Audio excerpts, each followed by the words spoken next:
ಪರಿಷತ್ ಸದಸ್ಯ ರವಿಕುಮಾರ್ ಮತ್ತೊಂದು ವಿವಾದವನ್ನ ಮೈಮೇಲೆ ಎಳ್ಕೊಂಡಿದ್ದಾರೆ. ಮುಖ್ಯ ಕಾರ್ಯದರ್ಶಿ ಶಾಲಿನಿ ರಜನೀಶ್ಗೆ ಅವಹೇಳನ ಆಕ್ಷೇಪಾರ್ಹ ಪದ ಬಳಸಿರೋ ಎಂಎಲ್ಸಿ ರವಿಕುಮಾರ್ ವಿರುದ್ಧ ದೂರು ದಾಖಲಾಗಿದೆ, ಎಫ್ಐಆರ್ ದಾಖಲಾಗಿದೆ. ರವಿಕುಮಾರ್ ವಿರುದ್ಧ ಜಾಮೀನು ರಹಿತ ಪ್ರಕರಣ ದಾಖಲಾಗಿರೋದು. ಎಂಎಲ್ಸಿ ರವಿಕುಮಾರ್ ವಿರುದ್ಧ ದೂರು ದಾಖಲಾಗಿದ್ದು ಎಫ್ಐಆರ್ ಆಗಿದೆ. ಜಾಮೀನು ರಹಿತ ಪ್ರಕರಣ ರವಿಕುಮಾರ್ ವಿರುದ್ಧ ದಾಖಲಾಗಿರೋದು. ಬಿಎನ್ಎಸ್ 351(3) ಸೆಕ್ಷನ್ ಅಡಿ ಕೇಸ್ ದಾಖಲಾಗಿದೆ. 7 ವರ್ಷಗಳ ಶಿಕ್ಷೆ ದಂಡ ಒಳಗೊಂಡಿರೋ ಸೆಕ್ಷನ್ ಇದು. ರವಿಕುಮಾರ್ಗೆ ನೋಟಿಸ್ ನೀಡೋದಕ್ಕೆ ಪೊಲೀಸರು ಸಿದ್ಧತೆ ನಡೆಸಿದ್ದಾರೆ. ನೋಟಿಸ್ ಕೊಟ್ಟು ವಿಚಾರಣೆಗೆ ಕರೆಯೋದಕ್ಕೆ ತಯಾರಿ ಆಗ್ತಾ ಇದೆ. ವಿಧಾನಸೌಧ ಪೊಲೀಸರು ತನಿಖೆ ನಡೆಸ್ತಾ ಇದ್ದಾರೆ. ರವಿಕುಮಾರ್ ಮಾತಾಡಿರುವಂತ ವಿಡಿಯೋ ಸಂಗ್ರಹಿಸಿದ್ದಾರೆ. ಒರಿಜಿನಲ್ ದೃಶ್ಯವನ್ನ ಸಂಗ್ರಹಿಸ್ತಾ ಇದ್ದಾರೆ ಪೊಲೀಸರು. ದೃಶ್ಯ ಪರಿಶೀಲನೆ ನಡೆಸಿ ಎಫ್ಎಸ್ಎಲ್ಗೆ ರವಾನೆ ಮಾಡ್ತಾರೆ. ನೋಟಿಸ್ ನೀಡಿ ವಿಚಾರಣೆಗೆ ಕರೆಯೋದಕ್ಕೆ ನಿರ್ಧರಿಸಿದ್ದಾರೆ. ವಿಧಾನಸೌಧ ಪೊಲೀಸರಿಂದ ನಡೀತಾ ಇರೋ ತನಿಖೆ ಇದು. ಅಲ್ಲಿಗೆ ಎಂಎಲ್ಸಿ ರವಿಕುಮಾರ್ಗೆ ಮತ್ತೊಂದು ಸಂಕಷ್ಟ ಬಂದೊದಗಿದೆ. ಜೂನ್ 30ರಂದು ನಡೆದಂತ ಬಿಜೆಪಿ ಪ್ರತಿಭಟನೆ ವೇಳೆ ಸಿಎಸ್ ಶಾಲಿನಿ ರಜನೀಶ್ ಅವರ ಬಗ್ಗೆ ರವಿಕುಮಾರ್ ಅವರು ಅವಹೇಳನಕಾರಿಯಾಗಿ ಮಾತಾಡಿದ್ದಾರೆ ಎನ್ನಲಾದಂತ ವಿಡಿಯೋ. ಈ ವಿಡಿಯೋವನ್ನ ವಿಧಾನಸೌಧ ಪೊಲೀಸರು ಸಂಗ್ರಹಿಸಿದ್ದಾರೆ. ಅದನ್ನ ಎಫ್ಎಸ್ಎಲ್ಗೆ ರವಾನೆ ಮಾಡಿದ್ದಾರೆ.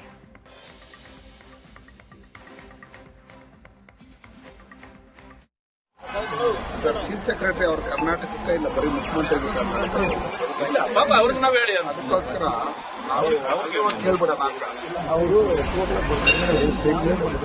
ಅನ್ನ ಅವ್ರಿಗೆ ಅಲ್ಲೇ ಕುತ್ಕೊಂಡಿರ್ತೀವಿ. ಅವರು ರಾತ್ರಿ ರಾಜ್ಯ ಸರ್ಕಾರಕ್ಕೆ ಡೇ ಪೂರ್ತಿ ಮುಖ್ಯಮಂತ್ರಿ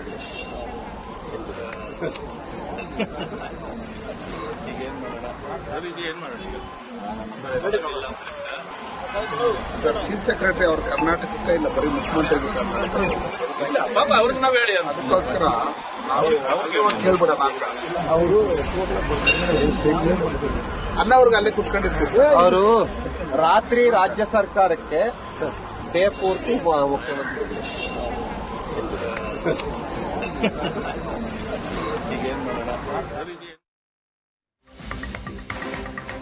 ಸಿಎಸ್ ವಿರುದ್ಧ ಎಂಎಲ್ಸಿ ರವಿಕುಮಾರ್ ಅವಹೇಳನ. ಬಿಜೆಪಿ ಎಂಎಲ್ಸಿ ರವಿಕುಮಾರ್ಗೆ ಈಗ ಬಂಧನದ ಭೀತಿ ಎದುರಾಗಿದೆ. ದೂರು ದಾಖಲಾಗಿದ್ದು ಎಫ್ಐಆರ್ ಆಗಿದೆ. ಬಂಧನದ ಭೀತಿ ಎದುರಾಗಿದೆ. ಹೈಕೋರ್ಟ್ ಮೊರೆ ಹೋಗಿದ್ದಾರೆ ಎಂಎಲ್ಸಿ ರವಿಕುಮಾರ್. ಹೈಕೋರ್ಟ್ಗೆ ಅರ್ಜಿಯನ್ನ ಸಲ್ಲಿಸಿದ್ದಾರೆ.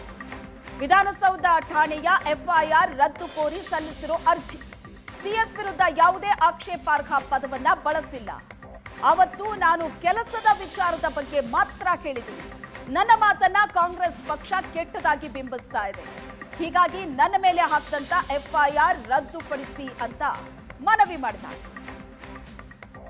ಬಂಧನದ ಭೀತಿ ಎದುರಾಗ್ತಾ ಇದೆ ಈಗ ಎಂಎಲ್ಸಿ ರವಿಕುಮಾರ್ಗೆ. ಜಾಮೀನು ರಹಿತ ಪ್ರಕರಣ ದಾಖಲಾಗಿದೆ, ಎಫ್ಐಆರ್ ಆಗಿದೆ. ಈ ಪ್ರಕರಣದಲ್ಲಿ ರವಿಕುಮಾರ್ಗೆ ಬಂಧನದ ಭೀತಿ ಎದುರಾಗಿದೆ. ಹಾಗಾಗಿ ಎಫ್ಐಆರ್ ರದ್ದುಪಡಿಸೋದಕ್ಕೆ ಮನವಿ ಮಾಡಿದ್ದಾರೆ ಕೋರ್ಟಿಗೆ. ಆಕ್ಷೇಪಾರ್ಹ ಪದವನ್ನ ನಾನು ಸಿಎಸ್ ವಿರುದ್ಧ ಬಳಸಿಲ್ಲ ಅಂತ ರವಿಕುಮಾರ್ ಹೇಳ್ತಾ ಇದ್ದಾರೆ. ಕಾಂಗ್ರೆಸ್ ಇದನ್ನ ಕೆಟ್ಟದಾಗಿ ಬಿಂಬಿಸ್ತಾ ಇದೆ ಅನ್ನೋದು ರವಿಕುಮಾರ್ ಅವರ ಮಾತು. ಸಿಎಸ್ ಬಗ್ಗೆ ರವಿಕುಮಾರ್ ಅವಹೇಳನ ಹೇಳಿಕೆ.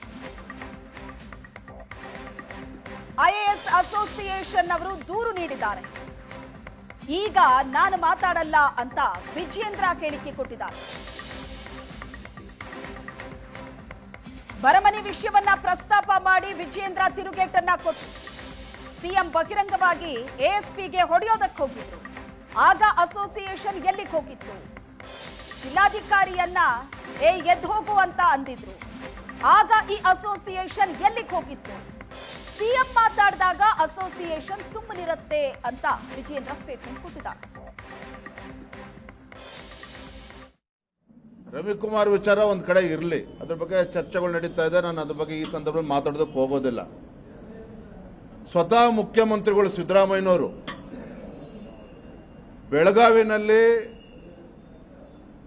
ಬಹಿರಂಗ ಸಭೆಯಲ್ಲಿ ವೇದಿಕೆ ಮೇಲೆ ಒಬ್ಬ ಮುಖ್ಯಮಂತ್ರಿಗಳು ಒಬ್ಬ ಹಿರಿಯ ಪೊಲೀಸ್ ಅಧಿಕಾರಿಗೆ ಕಪಾಳು ಕುಡಿಯಕ್ಕೆ ಹೋದ್ರಲ್ಲ, ಅವಾಗೆಲ್ಲ ಹೋಗಿತ್ತು ಅಸೋಸಿಯೇಷನ್ಗಳು? ಅದಕ್ಕಿಂತ ಮುಂಚಿತವಾಗಿ ಸಿದ್ದರಾಮಯ್ಯನವರು ಇದೇ ಮುಖ್ಯಮಂತ್ರಿಗಳು ಮೈಸೂರಿನಲ್ಲ ಎಲ್ಲ ಒಂದು ಸರ್ಕಾರಿ ಕಾರ್ಯಕ್ರಮದಲ್ಲಿ ಜಿಲ್ಲಾಧಿಕಾರಿಗಳಿಗೆ ಬೆದರಿದ್ರೆ ಎದ್ದೇಳು ಅಂತೇಳಿ ಅಪಮಾನ ಮಾಡಿದ್ರು ಹಿರಿಯ IAS ಅಧಿಕಾರಿಗೆ. ಅವಾಗೆಲ್ಲ ಹೋಗಿತ್ತು IAS ಅಸೋಸಿಯೇಷನ್?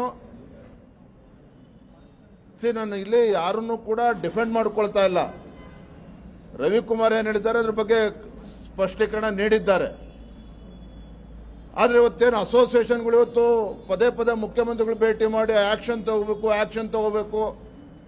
ಸ್ವತಃ ಮುಖ್ಯಮಂತ್ರಿಗಳು ಈ ರೀತಿ ನಡ್ಕೊಂಡಾಗ ಬಹಿರಂಗವಾಗಿ ಬಹಿರಂಗ ಸಭೆಗಳಲ್ಲಿ ವೇದಿಕೆ ಮೇಲೆ ಅವತ್ತೆಲ್ಲೋಗಿತ್ತು IAS ಆಫೀಸರ್ಸ್ ಅಸೋಸಿಯೇಷನ್? ಅವತ್ತ್ಯಾಕೆ ಮುಖ್ಯಮಂತ್ರಿಗಳ ವಿರುದ್ಧ ಕಂಪ್ಲೇಂಟ್ ಕೊಡಲಿಲ್ಲ? ಹಾಗಾಗಿ ಎಲ್ಲವೂ ಕೂಡ ಚರ್ಚೆ ಆಗಲಿ. ರವಿಕುಮಾರ್ ವಿಚಾರ ಒಂದ್ ಕಡೆ ಇರಲಿ, ಅದ್ರ ಬಗ್ಗೆ ಚರ್ಚೆಗಳು ನಡೀತಾ ಇದೆ. ನಾನು ಅದ್ರ ಬಗ್ಗೆ ಈ ಸಂದರ್ಭದಲ್ಲಿ ಮಾತಾಡೋದಕ್ಕೆ ಹೋಗೋದಿಲ್ಲ. ಅಲ್ಲಿ ಏನಾದ್ರು ನೋಡಿ ಏನಾಗಿದೆ, ಅವರಿಗೆ ದಿನ ಬೆಳಗ್ಗೆ ಅದರ ಭ್ರಷ್ಟಾಚಾರ. ಈಗ ಲೋಕಾಯುಕ್ತದ ಹೆಸರಿನಲ್ಲಿ ವಸೂಲಿಗೆ IPS ಅಧಿಕಾರಿಗೆ ನಿಂತ್ಕೊಳ್ತಾರೆ. ಇದು ಇವರಿಗೆ ಗಂಭೀರವಾದ ವಿಷಯ ಅಲ್ಲ. BR ಪಾಟೀಲು ಮನೆ ತಗೊಳ್ಬೇಕು ಅಂತ ಹೇಳಿದ್ರೆ ಲಂಚ ಕೊಡಬೇಕು ಅನ್ನೋದು ಗಂಭೀರವಾದ ವಿಷಯ ಅಲ್ಲ. ಅದನ್ನೆಲ್ಲ ಬದಿಗೆ ಸರಿಸೋದಕ್ಕೆ ಪ್ರಿಯಾಂಕ್ ಖರ್ಗೆ ಅವರು RSSನ ಮುಂದಕ್ಕೆ ಇಡ್ತಾರೆ. ಅದನ್ನು ಬದಿಗೆ ಸರಿಸೋದಕ್ಕೆ ರವಿಕುಮಾರ್ ಹೇಳಿದ್ದಾರೆ ಅಂತ ಇವರು ಕ್ರಿಯೇಟ್ ಮಾಡ್ತಾರೆ ಅಂತ ಅನಿಸುತ್ತೆ. ಯಾಕೆ ಅಂದರೆ ವಿಷಯಾಂತರ ಮಾಡಬೇಕು ಅಂತ ಹೇಳಿ. ಈ ಟೂಲ್ ಕಿಟ್ ಪೊಲಿಟಿಕ್ಸ್ನ ಭಾಗ, ಈ ಟೂಲ್ ಕಿಟ್ನ ಪೊಲಿಟಿಕ್ಸ್ನ ಭಾಗವಾಗಿ ವಿಷಯಾಂತರಗೊಳಿಸ್ಬೇಕು ಅಂಥೇಳಿ ಈ ಎಲ್ಲ ಡ್ರಾಮಾ ಅಂತ ಅನಿಸುತ್ತೆ. ಯಾಕೆಂದರೆ ನೀವಿಲ್ಲ ಅಂದರೆ ಏನು ಮಾಡ್ತೀರಿ? ಸ್ಟಾಂಪೇಡು ಬದಿಗೆ ಸೇರಿತಾ? ಈ ಚಿನ್ನಸ್ವಾಮಿ ಸ್ಟೇಡಿಯಂನಲ್ಲಿ 11 ಜನ ಜೀವ ಕಳ್ಕೊಂಡವ್ರು ಸರ್ಕಾರದ ನಿರ್ಲಕ್ಷ್ಯದ ಕಾರಣಕ್ಕೆ ಅನ್ನೋದು ಬದಿಗೆ ಹೋಯ್ತಾ? BR ಪಾಟೀಲು ಲಂಚ ಕೊಟ್ಟವರಿಗೆ ಮನೆ ಅನ್ನೋದು ಬದಿಗೆ ಹೋಯ್ತಾ? ಆಮೇಲೆ ಆಡಳಿತ ಪಕ್ಷದ ಶಾಸಕರುಗಳೇ ಅಸಹನೆ ವ್ಯಕ್ತಪಡಿಸಿದ್ದು ಬದಿಗೆ ಸರಿಸೋದಕ್ಕೆ ಈ ಥರದ್ದು ಒಂದು ಟೂಲ್ ಕಿಟ್ ಪೊಲಿಟಿಕ್ಸ್ನ ಮಾಡ್ತಾರೆ. ಆ ಟ್ರ್ಯಾಪ್ ಒಳಗೆ ನೀವು ಬೀಳ್ತೀರಿ, ನಾವು ಬೀಳ್ತೀವಿ. ಅಲ್ಲಿ ಏನಾದ್ರು ನೋಡಿ.